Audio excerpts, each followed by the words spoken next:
नमस्कार बच्चों, आज हम 10वीं कक्षा का सामाजिक विज्ञान का जो आपकी 4 पुस्तकें हैं उनमें से हम अर्थशास्त्र पुस्तक का पहला लेसन विकास के बारे में पढ़ेंगे।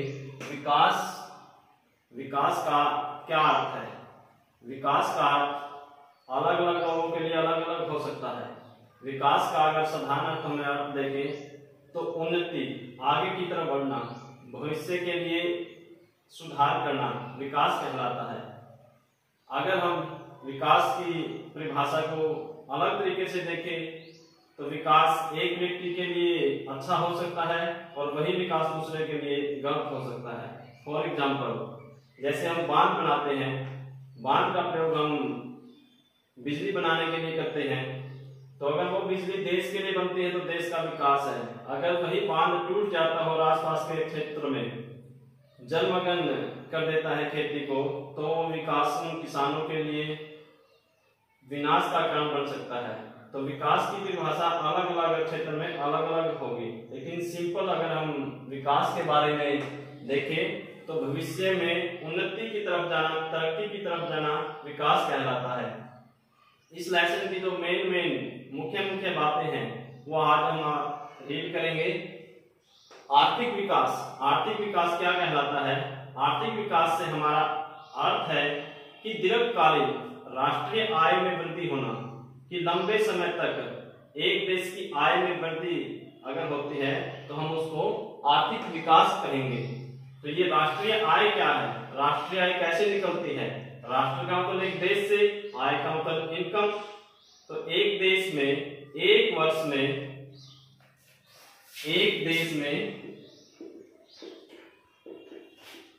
वर्ष में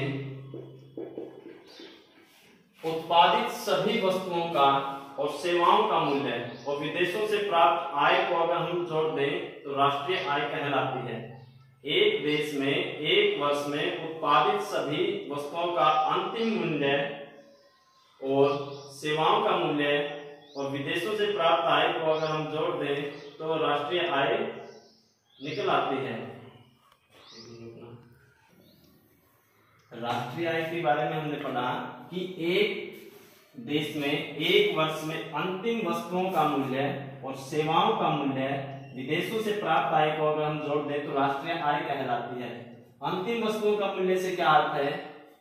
एक वस्तु की दोहरी गणना नहीं करनी। जैसे हम गेहूं के मूल्य को भी जोड़ दें, फिर गेहूं से आटा बनता है उसके मूल्य को भी जोड़ दें, आटे से डबल रोटी या रोटी बनती है उसके मूल्य को भी जोड़ दें, तो एक वस्तु की दो या तीन बार गणना होगी। तो हमें अंतिम वस्तु का मूल्य जोड़ना है। जैसे रोटी बनती है या डबल रोटी बनती है उसके मूल्य का जोड़ प्लस सेवाएं से अर्थ है जैसे डॉक्टर अपनी सेवा देता है, वो किसी वस्तु का उत्पादन तो करता नहीं, वो अपनी सेवा दे रहा है। अध्यापक अपनी सेवाएं दे रहे हैं, वकील अपनी सेवाएं दे रहे हैं, दुकानदार अपनी सेवाएं दे रहे हैं। जो उनकी सेवाओं का जो मूल्य है वो, और विदेशों से प्राप्त आय, विदेशों से जो हमें इनकम होती है, दूसरे देशों से हमारे देश में जो आय आती है, पैसा आता है, उसके जोड़ को हम अगर इनके साथ जोड़ दें तो राष्ट्रीय आय निकल आती है।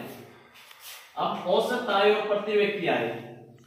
औसत का प्रयोग हम कहाँ करते हैं? किन्हीं भी दो देशों की तुलना के लिए, किन्हीं दो राज्यों की तुलना के लिए। आप कक्षा में भी अपना तुलना करते हैं एक दूसरे विद्यार्थी के साथ, तो हम औसत का प्रयोग तुलना करने के लिए करते हैं। तो औसत आय और प्रति व्यक्ति आय ये किस प्रकार निकलती है? कुल राष्ट्रीय आय को कुल जनसंख्या से अगर हम भाग दे दें तो औसत आय निकल आती है।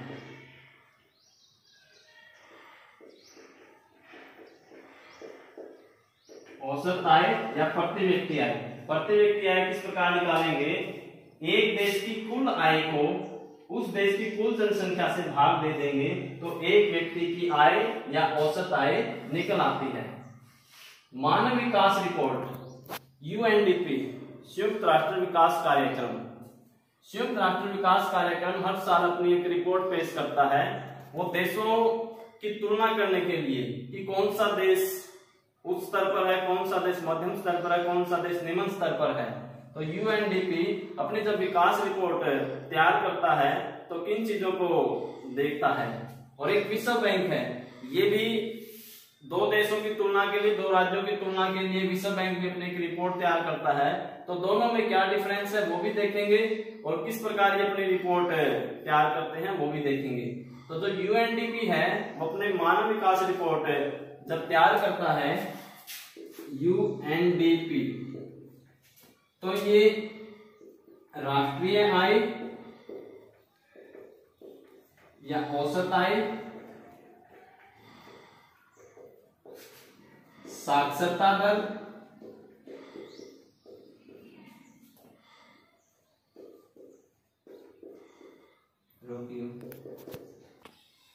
यूएनडीपी और विश्व बैंक किस प्रकार अपनी मानव विकास रिपोर्ट तैयार करते हैं। जो यूएनडीपी है, संयुक्त राष्ट्र विकास कार्यक्रम, वो तीन चीजों को मुख्यतः देखता है किसी भी देश में। उस देश के लोगों की औसत आय, वहां के लोगों की साक्षरता दर और वहां के लोगों का जीवन प्रत्याशा आयु। लेकिन जो विश्व बैंक है वो केवल औसत आय के आधार पर अपनी रिपोर्ट तैयार करता है। तो इन दोनों में से यूएनडीपी की रिपोर्ट को सही माना जाता है, क्योंकि ये औसत आय के साथ साथ साक्षरता दर और जीवन प्रत्याशा, इन तीनों चीजों को देखकर अपनी रिपोर्ट तैयार करता है। औसत आय हम पहले निकाल चुके हैं कि कुल राष्ट्रीय आय को कुल जनसंख्या से भाग दिया जाए तो औसत आय निकल के आती है। साक्षरता दर, उस देश की कितने % जनसंख्या साक्षर है। और जीवन प्रत्याशा, किसी भी देश में लोगों की जीने की एक आयु की सीमा, कि किस देश के लोगों की जीवन आयु, जीने का जो एक एज है वो किस देश की ज्यादा है। तो जाकर इन तीनों को देखकर यूएनडीपी अपनी रिपोर्ट तैयार करता है किसी भी देश के लिए या राज्य के लिए। विश्व बैंक केवल औसत आय के आधार पर अपनी रिपोर्ट तैयार करता है।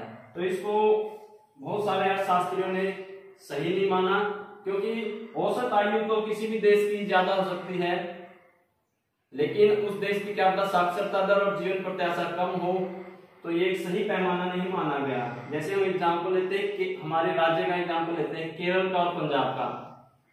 पंजाब के लोगों की औसत आय केरल के लोगों से बहुत ज्यादा है, लेकिन अगर हम मानव विकास सूचकांक में सीरीज में नंबर में अगर केरल को देखें तो पंजाब से बहुत ऊंचे हैं, क्योंकि केरल के लोगों की साक्षरता दर पंजाब से बहुत ज्यादा है, जीवन प्रत्याशा केरल के लोगों की पंजाब के लोगों से ज्यादा है। औसत आय बेशक कम हो केरल की पंजाब से, लेकिन इन दो साक्षरता दर में और जीवन प्रत्याशा में केरल बहुत आगे है, इसलिए केरल को हम पंजाब से मानव विकास सूचकांक में ऊपर रखेंगे। अब बात आती है शिशु मृत्यु दर, जन्म दर और मृत्यु दर। शिशु मृत्यु दर, शिशु का अर्थ क्या है, 1 साल से कम आयु के बच्चे, और मृत्यु दर मतलब एक रेट मरने की सीमा। फिर हम जन्म दर और मृत्यु दर को करेंगे। शिशु मृत्यु दर, 1 वर्ष में 1000 जीवित बच्चों के पीछे जो 1 वर्ष से कम आयु के हैं, उनमें से कितने बच्चे मर जाते हैं तो शिशु मृत्यु दर कहलाता है। एक देश में 1 वर्ष से कम आयु के जीवित बच्चों के पीछे मरने वाले शिशुओं की संख्या शिशु मृत्यु दर कहलाता है। जन्म दर, एक देश में 1 वर्ष में कितने जीवित बच्चों ने जन्म लिया, जन्म दर कहलाता है। मृत्यु दर, एक देश में 1000 के पीछे कितने लोगों की मृत्यु हो जाती है, मृत्यु दर कहलाता है। यहाँ पर सभी की संख्या को हम देखेंगे मरने वाले की, चाहे वो बच्चे हो, बुजुर्ग हो, महिला हो, पुरुष हो, लड़का हो, लड़की हो। जन्म दर, पैदा तो बच्चे होंगे, यहाँ पर बच्चों की संख्या को देखेंगे, 1000 के पीछे कितने जीवित बच्चों ने जन्म लिया। और शिशु मृत्यु दर में केवल शिशु को लेंगे, जो 1 वर्ष से कम आयु के जो बच्चे हैं, 1000 जीवित बच्चों के पीछे कितने बच्चे मर जाते हैं, शिशु मृत्यु दर कहलाता है। अब बात आती है धारणीय विकास। इस लेसन का सबसे इंपॉर्टेंट पॉइंट है धारणीय विकास। धारणीय विकास से हमारा अभिप्राय है, विकास को हम समझते हैं कि उन्नति की तरफ जाना, प्रगति की तरफ जाना, आगे की तरफ बढ़ना विकास कहलाता है। लेकिन धारणीय विकास का अर्थ क्या है? धारणीय विकास का अर्थ है कि हमें विकास को इस प्रकार लेके जाना है, प्रगति इस प्रकार करनी है ताकि पर्यावरण को भी नुकसान न हो, आने वाली पीढ़ी को भी नुकसान न हो। आने वाली पीढ़ी के बारे में सोचते हुए हमें हमारे संसाधनों का प्रयोग करना, ताकि आने वाली पीढ़ी भी उन संसाधनों का सही ढंग से यूज कर सके। जैसे आज हम पानी का दुरुपयोग कर रहे हैं हमारी आवश्यकताओं की पूर्ति के लिए, तो ये धार्मिकता का विकास नहीं है। हमने तो हमारी आवश्यकताओं को पूरा कर लिया, लेकिन हमारी आने वाली पीढ़ी है उनके बारे में हमने नहीं सोचा। तो धार्मिकता विकास यही कहलाता है कि भविष्य में आने वाली पीढ़ी के बारे में सोचना, पर्यावरण को नुकसान पहुंचाए बिना हमारे लक्ष्यों को प्राप्त करना धार्मिकता विकास कहलाता है। हमें ये सोचना चाहिए कि हमें जो ये चीजें मिली हैं ये आने वाली पीढ़ी से हमें उधार में मिली, हमको एडिट ऐसा कैसा देना है। तो इस प्रकार हमने हमारे विकास को आगे लेके जाना है कि अब प्रकृति को भी या पर्यावरण को भी नुकसान न हो और हमारी आवश्यकताओं की भी पूर्ति हो जाए। संसाधन, जो भी वस्तु हमारे लिए प्रयोग में आती है वो हमारे लिए संसाधन कहलाती है।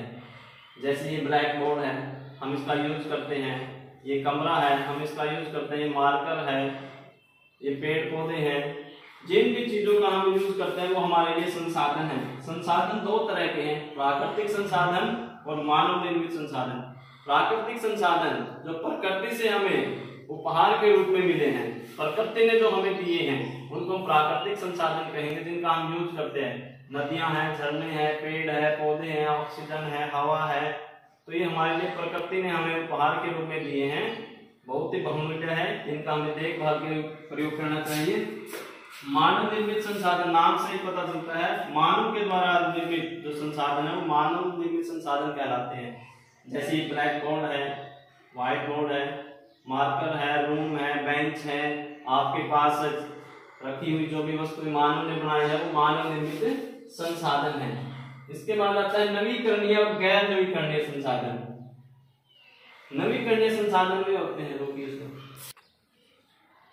नवीकरणीय संसाधन और गैर नवीकरणीय संसाधन। नवीकरणीय संसाधन वे होते हैं जिनका हम एक बार प्रयोग करने के बाद उनका दोबारा से प्रयोग कर सकते हैं, जिनको हम बार बार यूज कर सकते हैं। जैसे आपके घरों की छतों पर देखा होगा आपने सोलर ऊर्जा है, उनका हम बार बार उपयोग कर सकते हैं, वो समाप्त नहीं होते। और गैर नवीकरणीय संसाधन वो है जिनका एक बार हमने प्रयोग कर लिया और वो दोबारा से जिनको बनने में समय लगता है या फिर वो समाप्त हो जाते हैं। जैसे डीजल है, पेट्रोल है, हम इनका एक बार प्रयोग करते हैं तो ये समाप्त हो जाते हैं, ये गैर नवीकरणीय संसाधन है। फिर लास्ट में है आपका जो पर्यावरण और प्रदूषण। पर्यावरण से आप समझते हैं हमारे चारों तरफ का जो वातावरण है, और प्रदूषण, इस वातावरण को प्रदूषित किन कारणों के द्वारा करना बंद है।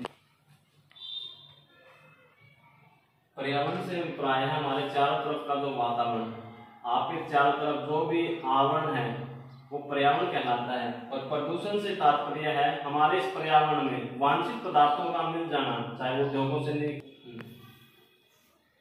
पर्यावरण से अभिप्राय है परि प्लस आवरण, हमारे आसपास का जो वातावरण है, हमारे चारों तरफ का जो आवरण है, वातावरण है, वो पर्यावरण कहलाता है। और प्रदूषण से तात्पर्य है इस वातावरण के अंदर अवांछित पदार्थों का मिल जाना, जैसे उद्योगों से निकलने वाला कूड़ा करकट है, गाड़ियों से निकलने वाला जो धुआं है, चिमनियों से निकलने वाला जो धुआं है, इन पदार्थों का मिल जाना जो वातावरण को दूषित करते हैं वो प्रदूषण कहलाता है।